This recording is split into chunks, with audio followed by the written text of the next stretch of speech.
Welcome to the 3-Year-Old Parenting Podcast, where we have conversations about parenting with grace and how to disciple our own children. How to better disciple our own children.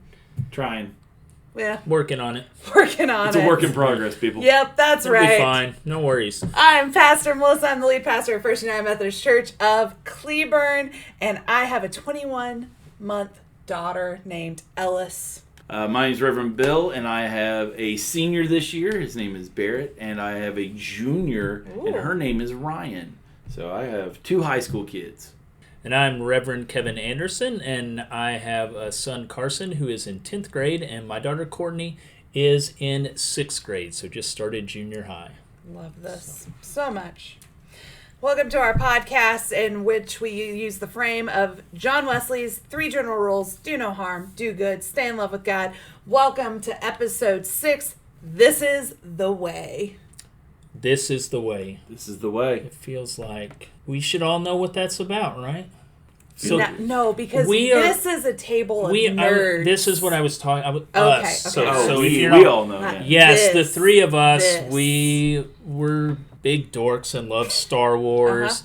Although That one make of you a us dork. at this That makes you table, normal. yeah, that's true. One of us at this table, I don't think is fully caught All right, up on The Mandalorian. Some of us haven't watched all of it. That's right. Call me out. That would be me. Yes. But there's this statement that is always said in The Mandalorian numerous times where there is this leader. She's called the Armorer. We don't know her name, but she's the leader of this group of Mandalorians. And when she wants to get a point across, something will happen. She says, "This is the way." And then everybody responds by saying, this is the way. Yeah. And it's a really good example of a code of ethics, that this is what they live by. It has to do with simple things, as you're not allowed to remove your helmet if you're a Mandalorian, but also she sees past that later on. Right. Melissa doesn't know this part yet. I don't. I actually haven't gotten you'll that understand far. later. But when you grow up, you'll understand a little Spoilers. more. Yes. So the armor sees this different way and asks one of the Mandalorians to remove their helmet because there's another way to involve other people in what they need to do. So she kind of adjusts her way of thinking, but still says, this is the way.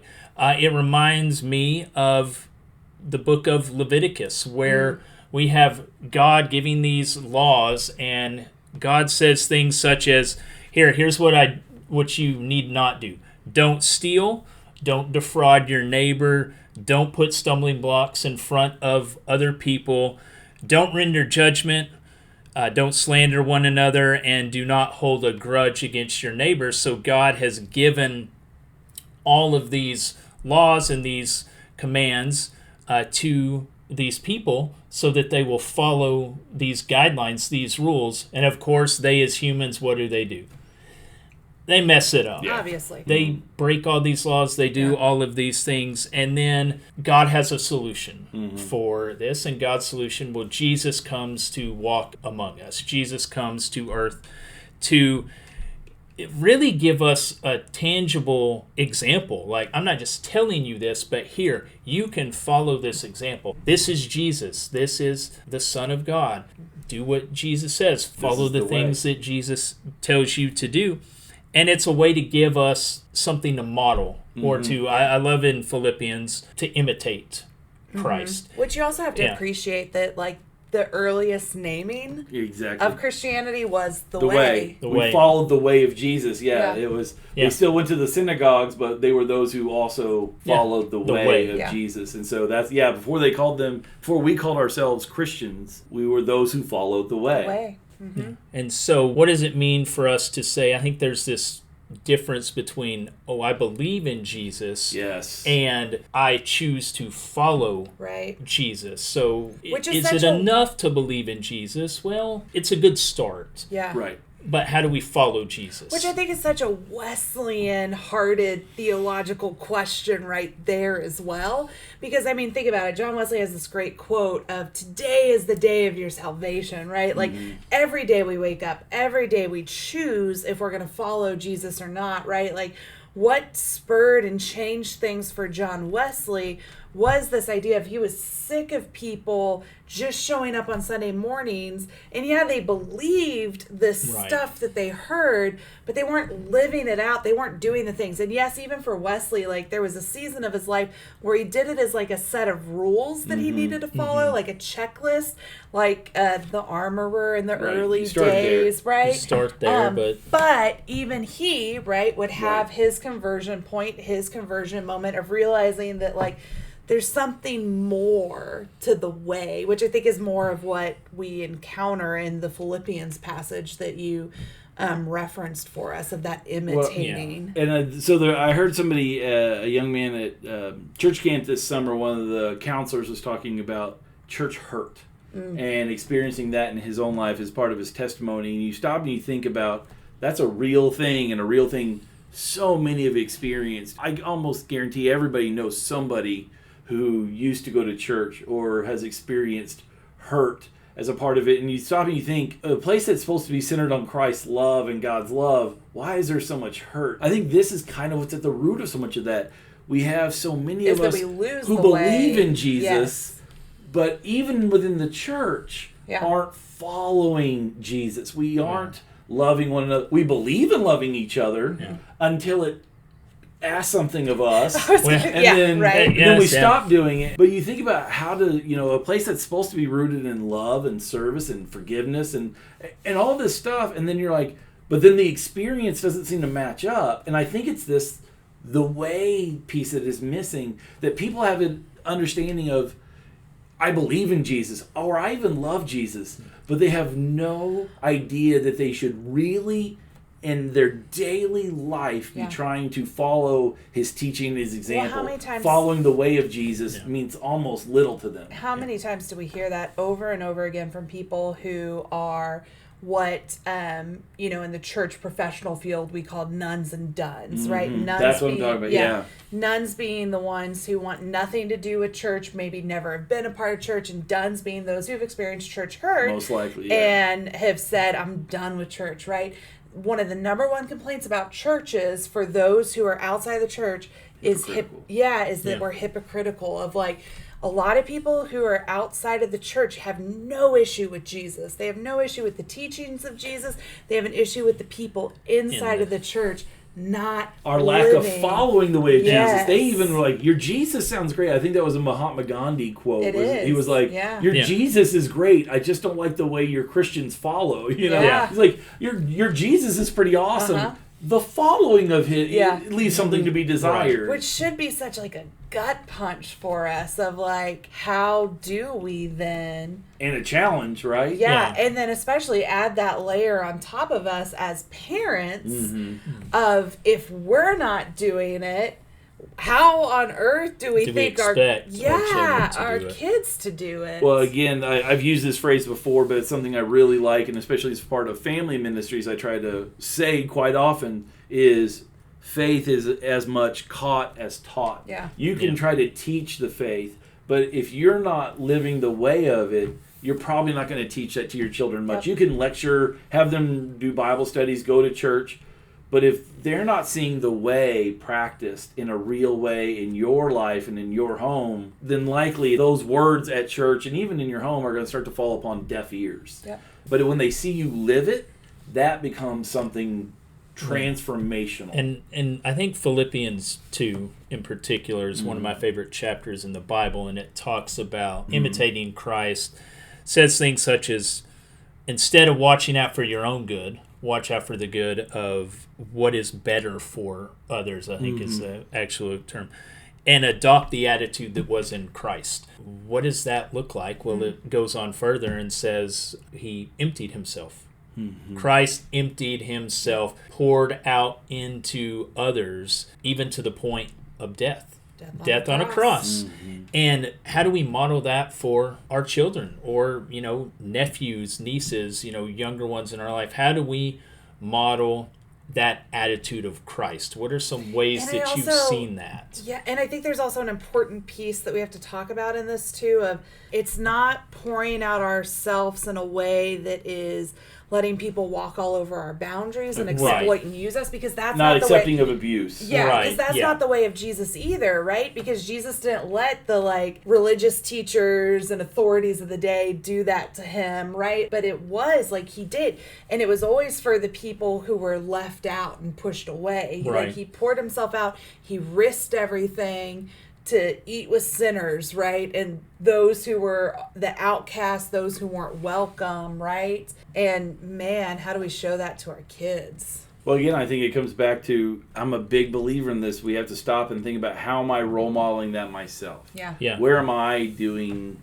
this? Is it just something I talk about? I think the question becomes, could my kids tell you a story about when they saw? Right. That's a great question. Christ? That's a great question to ask, instead of us ask ourselves that. Right. Ask our children. Ask your the kids. Could your kid answer that? Yeah.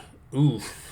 I'm like, ooh, that sounds like a pastel test. That's a little scary. Hold on. Give me a week. Yeah. Let me do it, and then let me ask them that question. But, Season 3 will have the response for that as we work in the off season. There was a great story that I read, and it was Joe Thomas. He was a professional football player who was inducted into the Hall of Fame. Played for the Cleveland Browns. If you know anything about them, football.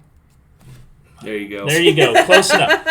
But they haven't been very good for a while, and in fact, he played his whole career there. Never once made the playoffs. But he says this, and so I wanted to read it. I want to start by quickly talking about a random number, 10,363.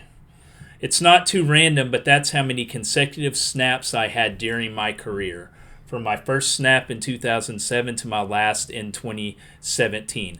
That's how long my journey has been. That number is special to me in a lot of ways, not just because it's an NFL record, but it shows that I was there for my brothers 10,363 times in a row.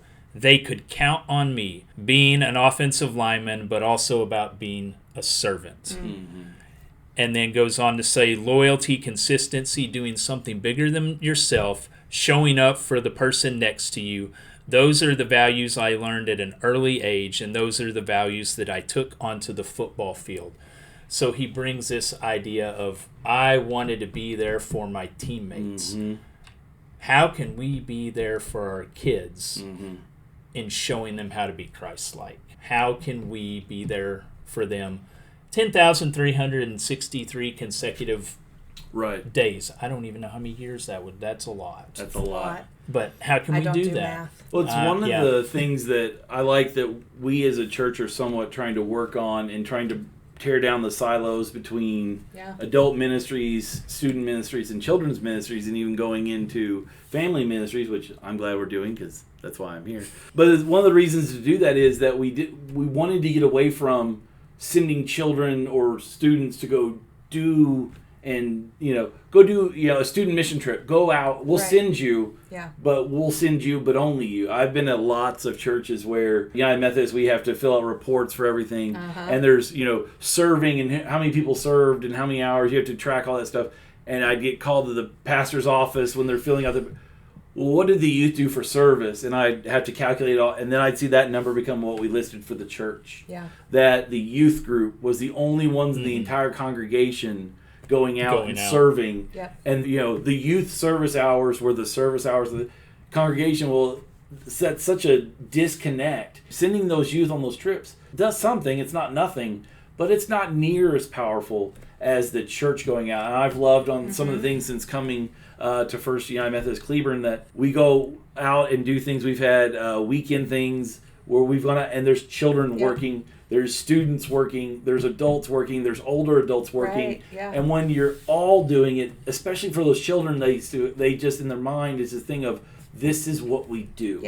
So one of my favorite things is when you treat it as it's being lived out. Exactly. We're not just talking when you're about doing it and it's just normal. Yep. When it's not special anymore to serve, you just serve because you serve. Yeah. It's what you do. Right. That's when I think we've really done the right thing. And that's why I love that we are moving into this family approach to so much of what we do. And so they just grow up with it. Exactly. And kind of in it feeds both directions way as well of, yes, there are special times. There's something special about having those times for, if you're an adult in a Sunday school class or a small group, to have that time with just your people while your students get poured into. But when it's only siloed, right? Like just send your students to be discipled by the quote unquote professionals or by the person that's their Sunday school teacher or their Wednesday night youth leader or whatever. You're missing so much time as a parent, as a disciple. Whereas, that's the whole point of this podcast is us saying that you're their parents and you are the most influential disciple in your kid's life. And so we want to put resources in your hands and we want you to disciple your kid. And as we're also parents and we're also, we're right there with you doing this work. Doing the same. Yeah. Well, that's one of those, I think, why worship is so important. It's one of those things that, again, in kind of student ministry world, and Kevin has a background in student ministry, so I know you know this as well. When you have those silos out, that adults are here and youth are here and that never the twain shall meet. Right. Well, a lot of those youth grow up and they don't know how to adult now, and they don't know how to adult in the church. And so when the time of their youth time is over, they don't stay in church because they don't know how to be a part of the greater body of the church. They knew how to be in youth group, and they had a great fun time in youth group. Yeah, because for them that was church. Right, that was but they never learned to them. be the whole church. And that's one of those things where worship is so important, is because we're all together in worship. We're the children, the youth, the adults. We're all there together. And so it's one of those things with families that I try to encourage and teach and suggest is, if you were to come to me as a parent, like, what should I do to be raising my child in the faith? Well, worship is number one. Go as a family to worship and worship regularly. One is worship. If you're going to add something else, which I hope you do, two is add a discipleship practice. Yeah. Go to a youth group, go to a Bible study, go to a Sunday school class, have at least one thing a week that you're hopefully learning more about how to follow Christ. And then if you're willing to go to the third one, which I hope you are, is add a service. Have some way where you're now pouring out and giving to others, and you're thinking of yourself less so that God can be more. And if you look at, again, how do we raise children as disciples, what we're trying to grow and give opportunities within the life of the church and grow with our children is, it's worship plus one. Regular worship plus one discipleship thing plus one service opportunity. And we're trying to find more and ways to create more and more of those to provide that. But for me, one of the first things is worship. You have to have your family in worship. I love when kids come to, youth group. But when I have a kid that comes only to youth group and I never see them in worship, I know the likelihood of that young person growing up to be an adult, mature disciple of Christ is very low. 80% of them will, as a former campus pastor, I can tell you that 80% of youth will not make it to campus ministry. Right. And I can tell you that a good chunk of them are especially the ones I loved youth group. Yep. And that's when but they only did youth group. And so you're only increasing the chances the more that, your family's in worship together, the more that this is the way. The more that this is the way, right? The way. That, you're having these discussions in your homes, and the more that, going back to the question that we asked earlier of like, can your kid tell a story of seeing you live out your faith? Well, and see, that was not the question that we kind of wanted to end with today as something for parents to do. But I think that's a way better question. That, it's how do we model for our children what it means to be Christ-like? Well, that's kind of, we can ask them that. But let's ask them to tell us. Yeah. Ask your kids. Yeah. Hey, is there a time this week that you have seen me as your parent be Christ-like? So have them give us that feedback. Yeah. I think we'll be surprised the answers we'll get. And if not, what a great challenge and invitation. Yeah, if they can't pinpoint it, you know what? That's okay. Well, it doesn't mean that you haven't been, but maybe they haven't seen it. But it is something to be aware of. And it invites a conversation to where they're thinking about it. We're thinking about it as parents, and we can further that discussion moving forward. Well, it shows that that you care about it, that being Christ-like is something that you care about.